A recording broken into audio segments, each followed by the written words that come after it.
Salut les amis, aujourd'hui je vais vous parler d'un des plus grands serial killers des États-Unis. Donc il a fait pas moins de 17 victimes entre 1978 et 1991 où il a finalement été arrêté et condamné à 957 années de prison. Alors vous avez en douté, il n'a pas fait ces 957 années, hein.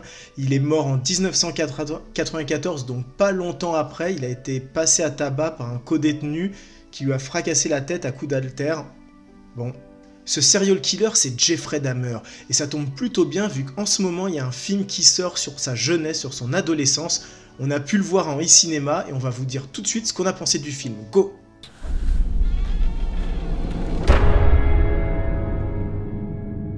Le film s'appelle My Friend Dahmer, ce qui signifie tout simplement Mon ami Dahmer, qui est donc un film tiré d'une bande dessinée sortie quelques années auparavant, qui retraçait donc la jeunesse, l'adolescence de ce célèbre tueur en série qui est Jeffrey Dahmer.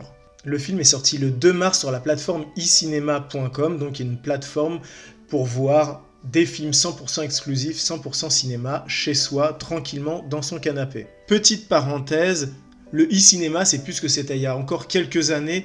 Le e-cinéma, c'était un peu une case à part. On y mettait tous les films qui, n'étant pas assez bons, n'étant pas assez bien réalisés, n'auraient pas de succès au cinéma. Et là, on les mettait en e-cinéma pour s'en débarrasser en disant s'ils font quelques vues, ça sera amplement suffisant. Mais on va pas les sortir au cinéma parce que ça va nous coûter trop d'argent, ça sera pas rentable.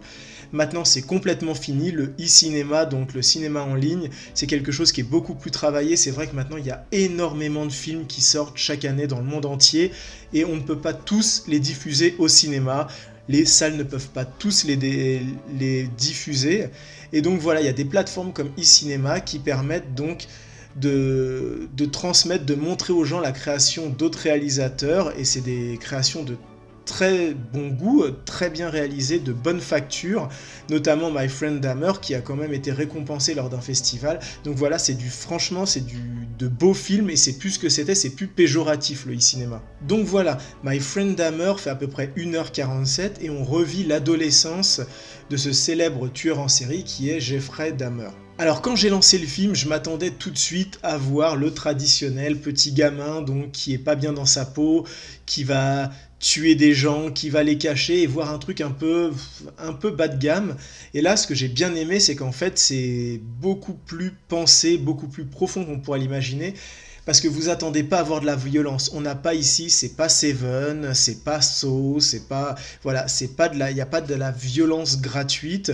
On n'est pas là pour dégoûter le spectateur, on est là pour lui expliquer, pour lui montrer comment ce personnage donc de Jeffrey Dahmer, comment il en est venu à devenir un tueur.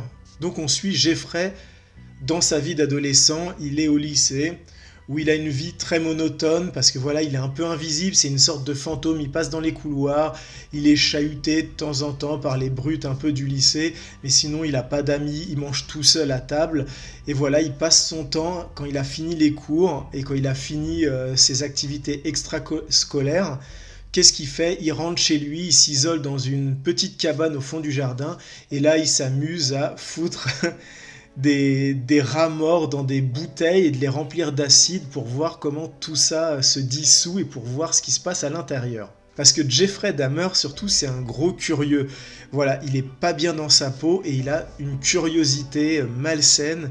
Il a envie de voir ce qui compose les choses, ce qui est à l'intérieur des êtres humains, les organes, comment ça se fait, tout ça. Et il a une vocation qui semble un peu innée, c'est qu'il a envie de devenir biologiste pour voilà, travailler là-dessus, pour travailler sur le corps humain, travailler sur les mammifères de manière plus générale, pour voir les disséquer, les ouvrir, regarder à l'intérieur, tout ça.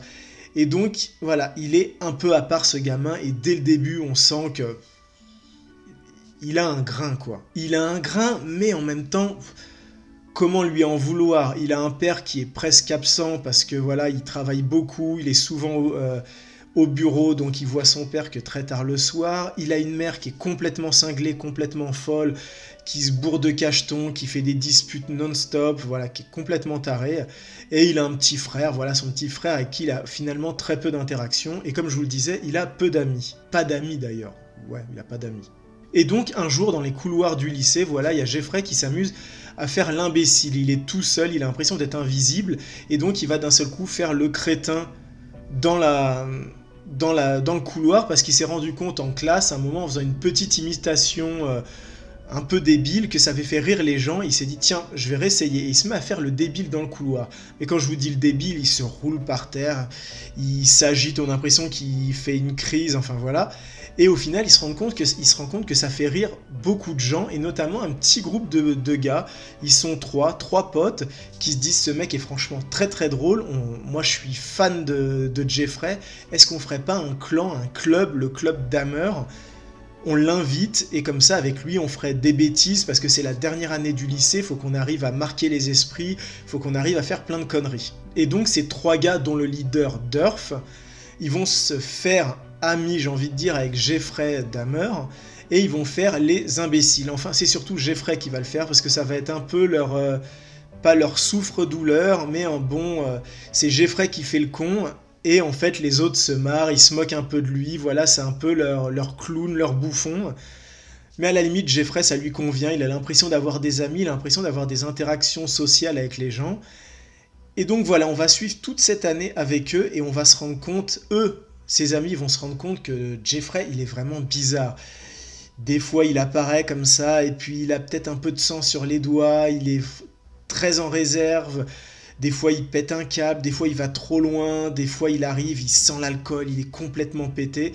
Voilà, ils vont se rendre compte qu'il y a quelque chose d'étrange, et c'est durant cette dernière année que va se construire le mythe, va se construire le personnage, le serial killer de Jeffrey Dahmer. Franchement, j'ai bien aimé My Friend Dahmer, parce que voilà, j'ai trouvé que le film, il sombrait pas dans le voyeurisme et dans la violence gratuite. C'est vrai qu'ils auraient pu très bien faire un film sur sa période serial killer, où on le voit buter plein de gens, et donc aller quand même dans des vices très très sales. On parle quand même de viol, de torture, de cannibalisme.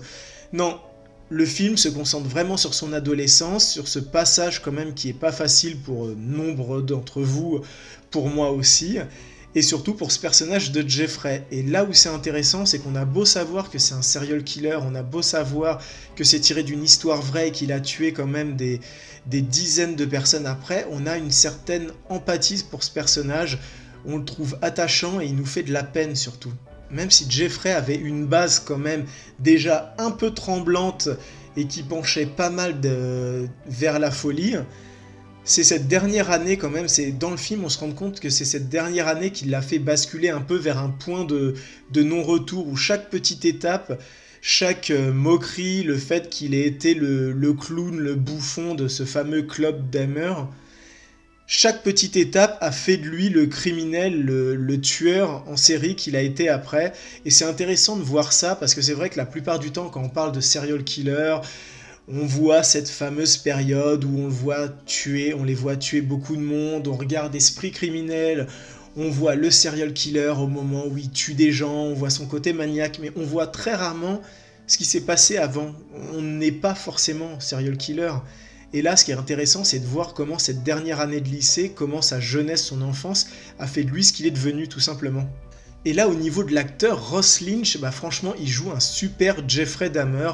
Et là où c'est intéressant, c'est donc, on voit quand même ce personnage avec cette coupe, ses cheveux blonds rétro, ses grosses lunettes comme ça.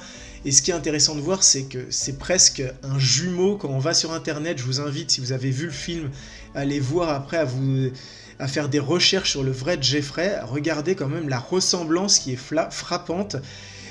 Et c'est intéressant, il y a vraiment une belle performance de l'acteur, parce que voilà, ce personnage de Jeffrey, il ne sourit jamais, il est triste, on a l'impression que c'est une coquille vide, et c'est franchement très très bien interprété par Ross Lynch. Là-dessus, franchement, rien à dire. Alors forcément, si vous êtes adepte du sanguinolent, si vous voulez voir des couteaux se planter dans la chair, du sang, des choses comme ça, des trucs vraiment très crades, vous risquez d'être un peu déçu. Je dis pas qu'il ne se passe rien, mais c'est vrai que, sans spoiler, de toute façon, c'est l'histoire de sa vie, de son adolescence, on la connaît. Durant son adolescence, il va presque rien se passer. Rien du tout, c'est franchement là, on voit mûrir le monstre, j'ai envie de dire, mais on ne le voit pas passer à l'acte, ça s'arrête juste avant. Les événements qui se sont passés après, on les connaît tous, il y a eu les informations pour en parler, on sait qu'il a tué 17 personnes, qu'il en a mangé, qu'il en a violé, bref, voilà, on sait ce qui s'est passé après, ce qu'on sait moins c'est ce qui s'est passé avant. Et c'est cette période qu'on voit dans My Friend Dahmer. Et franchement, c'est un bon film que je vous recommande. Et c'est franchement un bon exemple de film qu'il faut mettre en avant sur les plateformes comme le e-cinéma. Ça serait dommage que ce film-là, qui n'est pas passé chez nous dans les salles, soit complètement passé à la trappe. Là, par chance, il y a une plateforme qui le diffuse et je trouve ça une très bonne chose. Voilà, c'était mon avis sur My Friend Dahmer, donc un film qui est sorti le 2 mars dernier, directement en e-cinéma, donc sur la plateforme i-cinéma.com. Je vous invite à y aller, à regarder un peu tout ce qui s'y propose, les passes pour vous connecter, voilà, toutes ces choses-là. En tout cas, le film vaut franchement le coup d'œil. Je vous invite à le voir. Il est finalement assez beau, c'est dur à dire quand on parle d'un serial killer, mais il est assez touchant, vous allez voir, on a de la sympathie pour ce personnage, pour ce Jeffrey qui est quand même un gars qui est martyrisé, qui est pas bien dans sa peau, et on a de la peine pour lui, même si on sait qu'il va devenir un serial killer et tuer 17 personnes, 17 jeunes hommes. En tout cas, voilà, c'est un beau film, je vous invite, si vous avez la possibilité, à le voir. Et moi, je vous dis à très bientôt pour un nouveau film, tout simplement. Ciao!